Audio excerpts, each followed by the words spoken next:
Melissa, are you ready to go?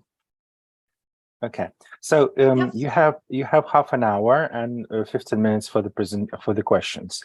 If you want, you can go 35 minutes. Then we have 10 minutes for the questions. So it's up to you. Okay, sounds good.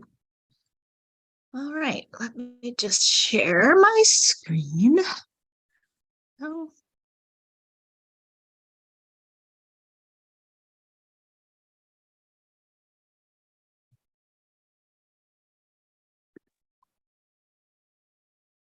Okay, does everybody see my screen okay? Yeah, it looks like that. Welcome to the second part of our first session, and we have 2 presentations. The first one will be done by Melissa Riley Bradford, who works at the DePaul University in Chicago in the United States of America. Dialogic Methodologies and Value Creation. Please, the floor is yours. Thank you very much. Amy Weatherford, a doctoral student at DePaul University, and I have been working together thinking about dialogic methodologies and how we can talk about them, how we could do them. And so she's going to be participating in this presentation, and then the one that's following later on, I'll be chiming in a little bit on that one, but Amy will take the lead on the later presentation. So this one is looking at methodologies, and then the next one is going to be talking about how we've attempted to merge arts-based research with dialogue and value creation. So. Okay, so I'm going to first tell you a little bit about my journey to dialogic pedagogy and dialogic methodologies. In my dissertation process a few years back, I was driven by a lot of questions, like one particular one was, why are you using a methodology rooted in a Western philosophical tradition? At the time, I was doing thinking of doing phenomenology. And so when I was questioned about this, I was drawing on a Japanese thinker. And so when I got asked that question, it really pushed me to think, well, what would a methodology look like if it's not rooted in a Western philosophical tradition? And I kind of had no idea where to start. And I looked around a lot. I came across a methodology called duoethnography that I'll talk a little bit about. And my dissertation chair suggested that, since you're drawing on Daisaku Ikeda, who's the Japanese thinker in the Ikeda Soka studies field, and in value creating education, he said, maybe since Ikeda publishes so many dialogues, maybe you should think of dialogue as a methodology. So that really drove me to develop a dialogic kind of process for my dissertation. And since then, I've continued along those lines. I really enjoy collaboration. And so in this presentation, I'll just be kind of sharing some of the perspectives of different thinkers that I think are kind of fitting together for me, but this is very much a work in process. In progress. So I'll also say that in my dissertation, I pretty much went backwards compared to like the conventional way of teaching how to do a qualitative dissertation, because I actually started by collecting data. I was in dialogue with a colleague who was teaching in Chicago, and he and I were talking about different thinkers. We were talking about his practices. We were talking about my very non-traditional democratic school, and we just started recording those dialogues. And ultimately, kind of the last thing I did was say, okay, well, what was my research question in all this? Which probably was not necessary, but that's kind of the process that I had through my dissertation. And now I teach courses that connect to dialogue and dialogic pedagogy, dialogic practices.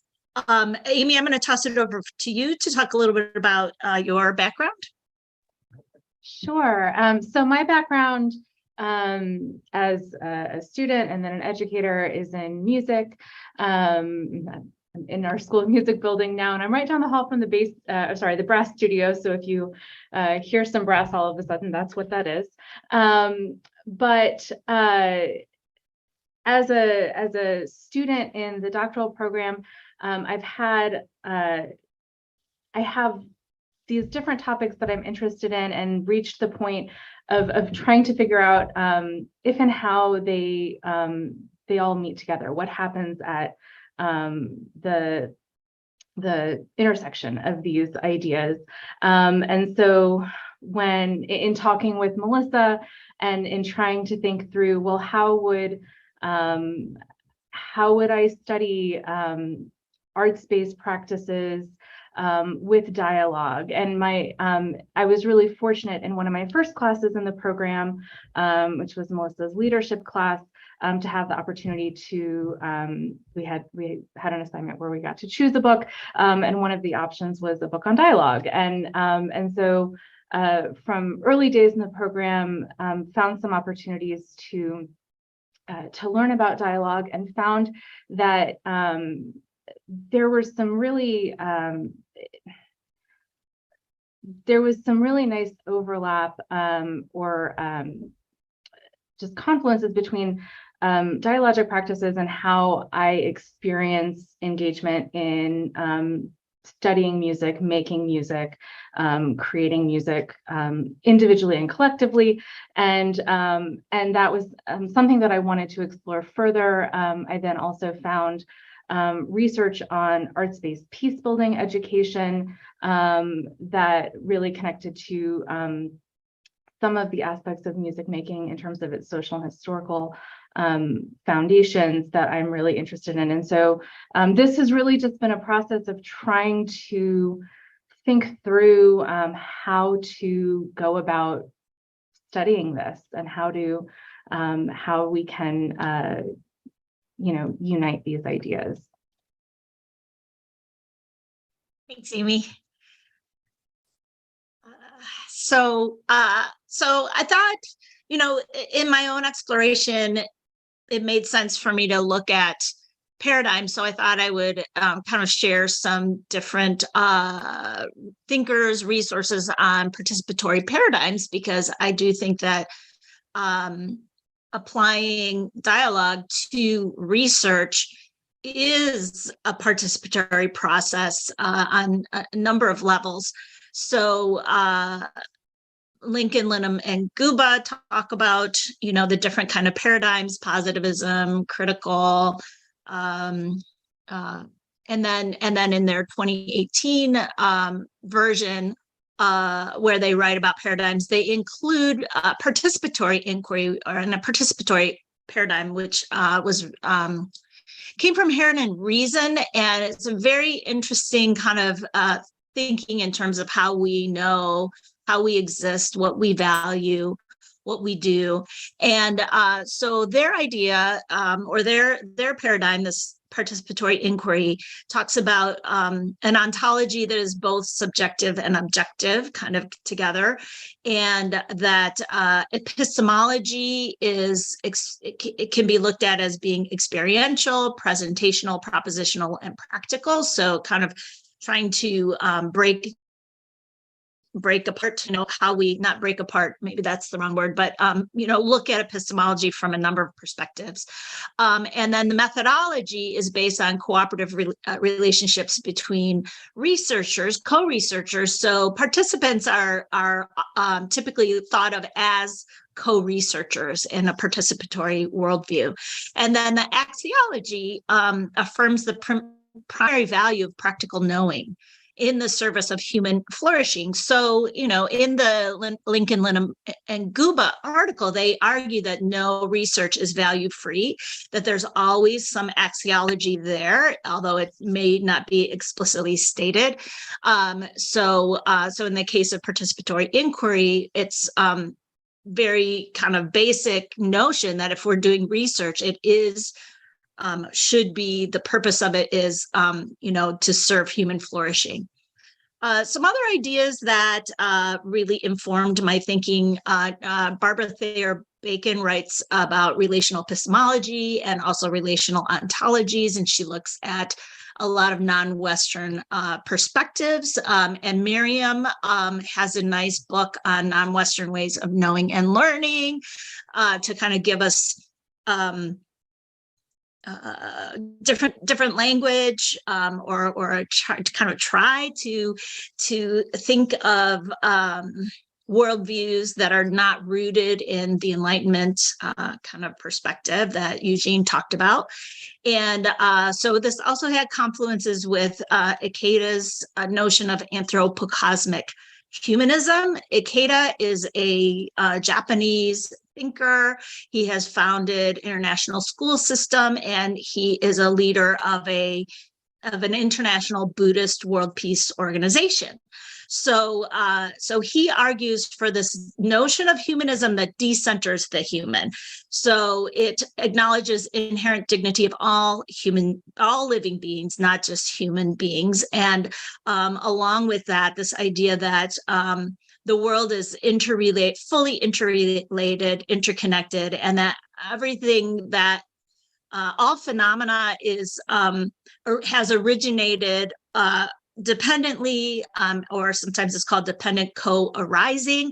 So there's this idea that that all phenomena is just kind of fully interconnected, and that you can't really separate. So you'll see in a lot of Ikeda's writings this kind of not separating ideas into binaries or dichotomies, but really saying both and, in a lot of cases. Okay, so the other kind of part that we're drawing on or we're thinking about is like, what do people write about dialogue that we think could be relevant to thinking about research, dialogic research? So lots of ideas from Bakhtin. I just a short list here. There's a lot there with Bakhtin, but the idea that dialogue is unfinalizable. So as Eugene has said, certainly to me, that when you have research that presents findings like it's a done deal, here it is, we're done, this is the result, here's what we know now, that kind of approach would not be dialogic research, but the dialogic research is always ongoing, it's unfinalizable, there's no, and perhaps maybe no telos, no endpoint in mind. The idea of heteroglossia, polyphony, addressivity, that dialogue is freely chosen. Ikeda writes a lot about dialogue. He has published over 80 book-length dialogues with scholars, artists, politicians, you name it. He's had dialogues with so many people all over the world. And one of the findings in my own dissertation, which I guess if it had a finding, it's not really dialogic, but I did a thematic analysis of what Ikeda writes about dialogue. And two key points he said is that through dialogue, we can discover the values that we share. But then also we can discover what we appreciate about each other's differences. So there's not a need to have resolution and consensus. But that dialogue allows us to be able to, see through others' eyes and be able to kind of value and enjoy the things that we don't have in common. I talked a little bit about dialogic research methodologies at one of the DDE Open Symposia that Eugene has hosted, and I reviewed that recording before this presentation so that I could make sure to kind of bring in a lot of the ideas we talked about. And one of it was Buber's I-thou relationship versus an I-it relationship. And as Eugene said, if you present things as findings, then it becomes an it instead of a you, instead of a thou. And then finally, Nicholas Berbelis writes about how dialogue is a social relation and that dialogue transforms how we relate to one another. So these are just some ideas. This is, again, still really a work in progress, which is why I'm really happy we get to present to you, because we're really seeking your input to help us kind of shape our thinking and our own understanding. So another idea that we're bringing in is this idea of value creation. That's from the Ikeda Soka studies tradition, and an educator and principal named Makaguchi came up with this idea of value creation. And his argument was that when we talk about sort of the Platonic ideals of beauty, truth, and good, that truth in itself doesn't have a value attached to it, that we have to kind of decide and implement truth in order for it to have either positive value or anti-value for kind of the flourishing of life. So he replaced the idea of truth with the idea of personal benefit. So for him to create something valuable, which is sort of the for him, like what educators should help students learn how to do, it would be to create something that's aesthetically pleasing, so beautiful, and personally beneficial. And then the good is, contributes to the community or society. Value creation can be thought of as making meaning out of, circumstances. Hatano writes that value creation is inherently dialogic. You can't really figure out the value of something unless you are sort of engaging dialogically with it. And it could be thought of as perhaps an ethos, sort of an orientation, a disposition, perhaps. Value creative dialogue, then, Gula writes that this idea, then, dialogue is value creative if it's enjoyable, right, pleasurable, and then it leads to growth for participants as well as readers. And then finally, Obiero writes about how values dissonance in dialogue can lead to what Dewey calls growth. So those are some more ideas that we're drawing on, that we're trying to link when we think about dialogic research. And then finally, I have a few examples of dialogic, what seems to me to be dialogic research, or that makes the dialogue component explicit in research. And the first one, it was recommended to me from Eugene, which is multivocal ethnography, as Tobin and Wu and Davidson call it in Preschool in Three Cultures. And then I'll talk about all of these. So that's the first one. I'll talk about narrative inquiry, Clendon and Connolly. I'll talk about dual ethnography, which is Norris and Sawyer, self-study, Lebowski and others, and then finally arts-based research, Eisner and Levy and some others. Okay. So multivocal ethnography, that's what they call it in the Preschool in Three Cultures text. They write very interesting, as Eugene pointed out to me, this approach, because they had different people on the research team. They went to 3 countries, but they also just happened to have representatives from each country as part of the research team. And so different perspectives naturally came out, as well as from the participants. So they write that each of the central 3 chapters is a series of theses and antitheses, a telling and retelling of the same event from different perspectives, an ongoing dialogue between insiders and outsiders, between practitioners and researchers, between Americans and Chinese, Americans and Japanese, and Chinese and Japanese. So it is really interesting to read. They have sometimes they have pictures in the book.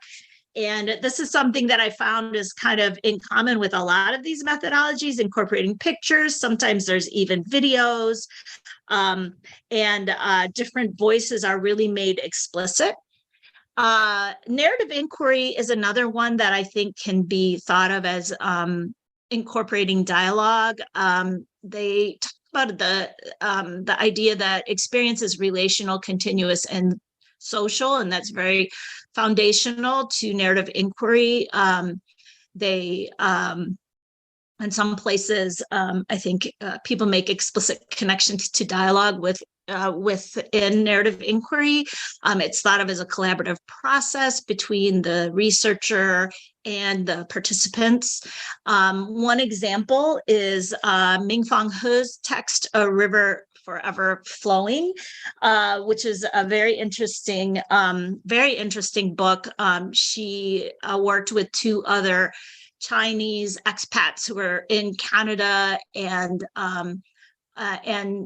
wove their stories. It's called A River because of the way that she's the metaphor that she uses to kind of explain how their stories come together, they flow, they're always changing. And it's also presented to me, I feel like, in a very dialogic way, because it's got their different voices are made explicit, and their stories are she also, the way she handled the data was to sometimes change, who what part of the story went with different individuals, and she worked together with her other two participants to kind of make it that way. So that I find pretty interesting example. Duoethnography. This was the one when I was searching, it was the only one that I found to do when I started off. And the idea of duoethnography is to kind of take the Carrere process and the idea of autoethnography, but then make it an explicit collaborative process with another one or more researchers to investigate some sort of phenomenon as it manifests, a cultural phenomenon as it manifests in each person's life. So they say it's dialogic, emergent, uncertain. There's no fixed blueprint for this methodology, but they do have what they call tenets that serve as dispositions to guide the research. So, and some of them are that Carrere, which is this kind of transformational process, thinking of curriculum as the course that you run in your life. Polyvocal, difference is encouraged and expected. So again, when you read this kind of research, the different perspectives are made explicit, and agreement is not necessarily sought. Difference is encouraged, and dialogic change and regenerative transformation is a typical component. Trustworthiness is not in truth claims, but it's in self-reflexivity. So disparate opinions are made explicit. They do that sometimes by just having a whole transcript. Sometimes they have a third voice section where they write, they have a co-written part, and then they have separate written pieces. Sometimes they include photos. They juxtapose their perspectives oftentimes. One example that I think is interesting is the hidden curriculum of schooling, a duoethnographic exploration of school, how school teaches about schooling. All right, so I got two more. This next one is self-study. Bosky is one of the main kind of early writers about self-study. It's a way to investigate teacher education practices. So if you're a teacher and you are telling your students this is the right way to teach, or these are good teaching practices, the idea is to turn the lens on yourself and say, well, are you modeling that? Are you doing that? Are you aligning what you espouse as your values when you are teaching your teacher candidates? So it's a way to investigate that. It's self-initiated, improvement aimed, collaborative. A key component of self-study is to use a critical friend. So that critical friend is supposed to really ask you challenging questions, help you reframe what you're looking at, and really kind of push you to reflect on yourself and improve your practice. And one example I mentioned here is working with a critical friend. the self-study of executive coaching. And that's a really interesting one because you have kind of the coach represented in some ways, and the person who's being coached, who's at a new university dean, if I recall correctly, and then his collaborator who is at a different university, and they're talking about the coaching experience and the leadership experience. And to me, it reads as a very dialogic kind of investigation. And finally, this is what Amy and I are working on now, is like, what about arts-based research? Arts-based research, the data can be collected from participants who are producing art, or it could be analyzed and presented through artistic expression. Analysis of data can be, include feedback from peers, external dialogues, internal dialogues, art-based practices, as Levi writes, I don't know how she says her name, can promote dialogue, which is critical to cultivating understanding. And she also writes traditional conceptualizations of validity and reliability, which developed out of positivism, are inappropriate for evaluating artistic inquiry. And one example I found that I thought was really interesting is this idea of applied theater and how like improvisation in theater and different ways of kind of collaborating to write theater or to produce theater can demonstrate peace building, and that article also struck me as the article, I wouldn't say was dialogic, but the way that they talked about arts-based practices made it, presented it in a very dialogic way. Okay, so with that, Amy's going to kind of wrap up and then lead us into discussion. So Amy, take it away. Yeah, so some of the ideas that we have been wrestling with through this process are in terms of how we share our practices, in what ways should we be making our practices explicit? How do we do that without then confining them, limiting them into, and putting them into a narrow box? How do we present our inquiry as unfinalizable, wanting to be sure that we're not, again, limiting our dialogue by presenting something as finished or fixed. In this process, certainly we have been making it up as we go along. Throughout this process, I mean, we adjusted what we were doing multiple times. I think in every conversation that we had, every meeting, there was at least one point where one of us said, "I have an idea," or "What if we?" And so this process has evolved and expanded in a number of ways that I don't think that either of us anticipated from the outset.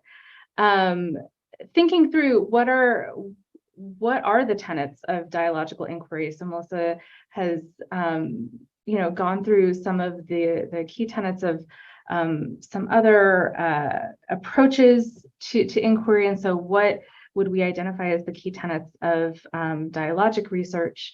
And then I went back and watched the symposium that Melissa was referencing earlier, and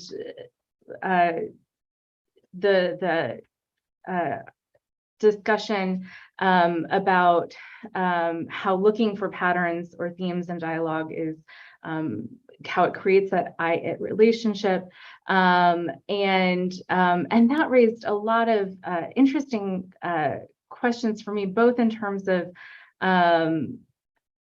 how do we portray our meaning making, and can we then also, how do we bring in the content of that dialogue, not just through a meaning making process, but the ideas that are explored through dialogue, without it being fixed. And I think too, one of the things that we've talked about a lot in our dialogues is how the ways in which we engage in different mediums, and is a recording. A recording is, it's a moment in time, and we'll talk more about temporality in music and dialogue in our next presentation. But we have found so much of our learning transpires in the reverberations of these moments, and so when we have these records of something, are they static if we continue to interact with them, and then if we are essentially continuing the dialogue down the road, so those are some of the questions that we have been grappling with in this process, and we are going to I don't know if I can, Melissa, thank you. And so some of the questions that we have that we would just so value your thoughts on are, what are your thoughts on dialogic methodologies and value creation?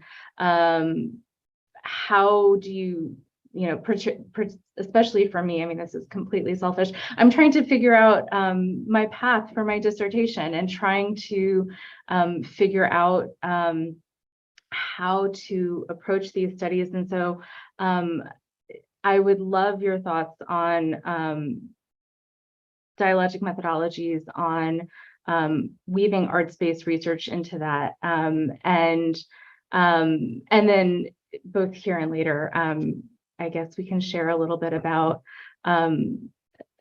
where we might bring this project down the road, but I also see that we are at our time, so I will pause here for now, and we'll look forward to the.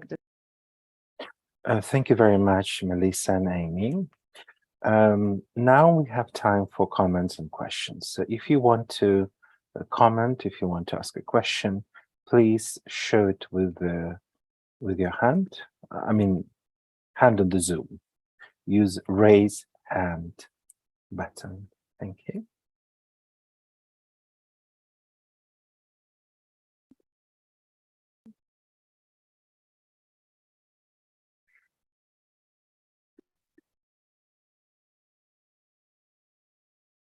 Okay, while people are thinking, yes, Eugene, please.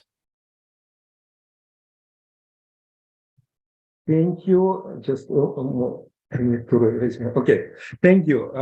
Very interesting your presentation, and it's I've heard some version of that, and I think that you're moving definitely. It's very interesting to see that work in progress. A few comments, because we're struggling with this many similar topics and interesting questions. And one thing that I found struggling with, it's I see you're quoting me, and I so much dislike what I said back then. But not completely. But I understand that it's just like one side of that, but there is another. Let me maybe start with that juicy thing. It's about finalizing. And it's not like I'm against finalizing. There is nothing called. I'm against monologic finalizing. But I think there is dialogic finalizing. And dialogic finalizing is about like noticing any patterns and interpreting them. And like, for example, I see Mark has am, and it's look like metro, and I'm interpreting that why is it he's having like metro on his t-shirt, and what is anything with transportation? Is he start getting second job or something, like why is it am? And I'm asking Mark about this observation, and look, he's responding by laughing because sounds like I may be wrong about that am related to metro, because it looked like in New York it's look big letter M in the usually in the sphere. written that. And Mark lives in New York. I know that. And so I'm interpreting that. I'm not a thinker, I'm interpreting, and I kind of puzzled by that. But this is, in my view, finalizing. It's dialogue. What it makes dialogic, because I'm sharing with Mark my observation and interpretation, and that, for example, that his T-shirt has any meaning to him right now. Maybe it's just like T-shirt from whatever. He just pick it up, and he just likes the aesthetics of that. And my M means nothing. Who knows? But this is a difference between monologic and dialogic. With monologic, I would build a big theory of that, and see this is, and tell that Mark is now defined by that. And dialogic is when I'm noticing things from my position and tell him and see how he responds to that. And by the way, his response doesn't necessarily mean that I'm wrong and he's right, but it will be interesting relationship in this will come up. So for me, it's like so finalizing is not the problem. It's that it is not a problem in the research. The problem, in my view, is because bigger problem in social sciences for me is that it's defines subjectivity objectively as an object. It's something that's stable. It's something that's independent on observation. Something that everybody would agree with if you're properly trained. And when I'm saying that the problem itself, it's not like we don't have objective subjectivity. We have, because we have many things about us that working objectively, and psychologists studied our objectivity. But the problem starts when we say that's it. That's the human being is about this objective subjectivity, and not studying what I call alternative subjectivity. It's not subjective subjectivity, but authorial subjectivity. It's our authorship, subjectivity is authorship.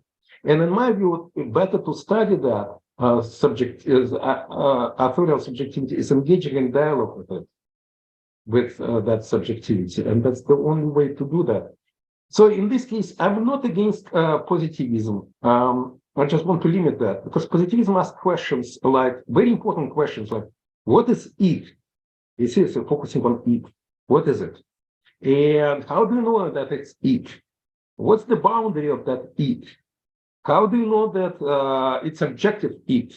All these good questions, nothing wrong with that. But dialogy starts when the questions start raised, what does it mean? Is it good or bad? For whom? And so on and so forth. This is where dialogy. So, like in our book that Mikhail and Anna we wrote about that, we kind of introduced this dualistic approach when both positivistic things and dialogic things are needed to each other, and one without another are kind of could be even potentially dangerous. That's our claim was, and I'm still think I can believe in that. Another big kind of, and this is I will stop there. Another big issue is kind of how to shake off that positivistic view on research, not because it's completely wrong, it's because it has to be limited, like even methodology. Because positivism comes with the idea that if you can create a method to arriving to truth, and the method is super important. This is why science is different from religion or journalism or anything else, or art, because it has method. And to some degree it's true, but only to degree. And then dialogic things comes and it doesn't have method.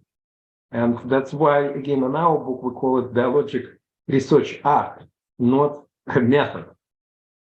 Which art also has method. There is no problem with it, but it's, again, in art, there is big debates about that, but it's debates. You see, that's, but in our areas, there is no even debates with methodology, yes. And I'm trying to figure out how to limit positivism without throwing it away. Because throwing away also dangerous, because it becomes groundless. It becomes without it. And that was conspirology to the play, which is can be dangerous, mystification. So thank you very much. Thank you very much, Eugene. Jane, you go first, please. Thank you. Thank you, Amy.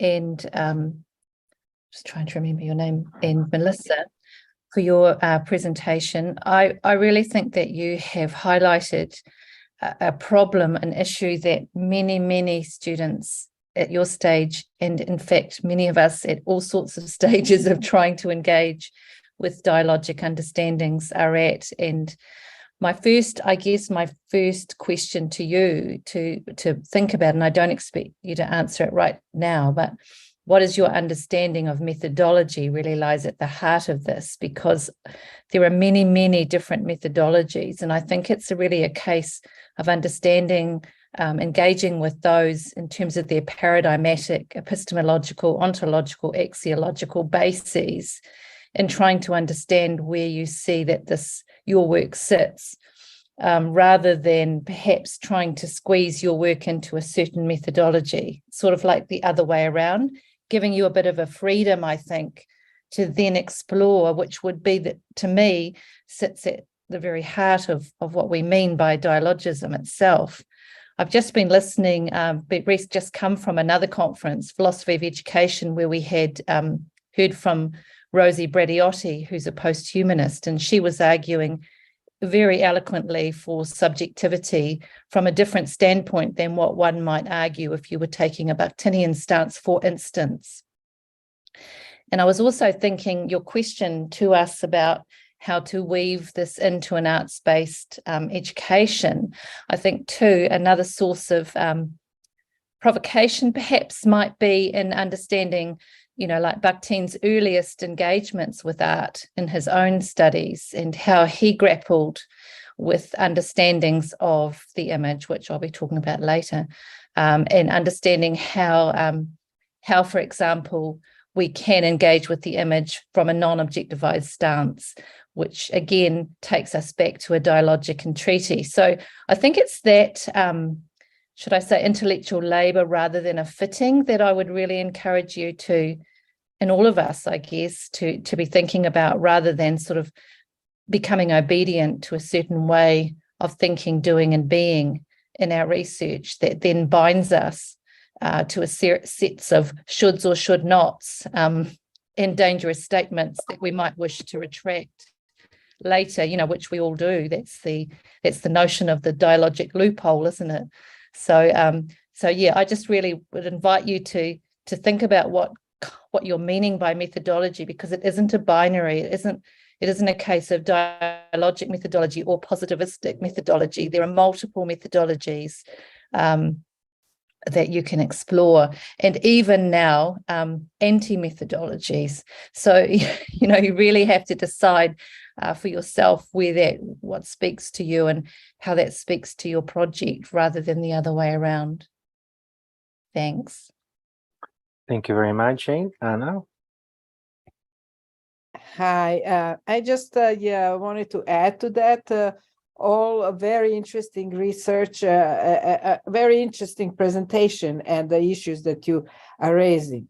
But I think in a dialogic approach to the study, I would say, not even research, to study of whatever is you're studying, is always very important, because it's dialogic, to create a very good meta level or a frame for like what is the purpose of such engagements together. And so together again with all co-researchers, and it could be different purposes for different people, because that would then give really a meaning, an explicit meaning to you sometimes don't go into the whole study because you want to find something out as such, but because you want to inspire something, you want to move somebody, you want to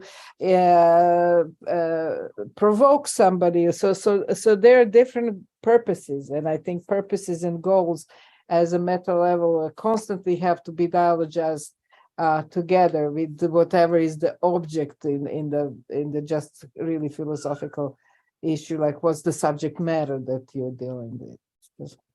Mm-hmm. Well, thank you very much, Anna. I would like to to close the discussion now because we just have 2 minutes before continue with another presentation from the same presenters, but in this case, it will be Amy who will be the leading voice, so to speak. So the presentation is called Imagining Beyond, Cultivating Peace-Building Dispositions Through Art-Based Dialogue. And we have, you have half an hour, and then we have 15 minutes.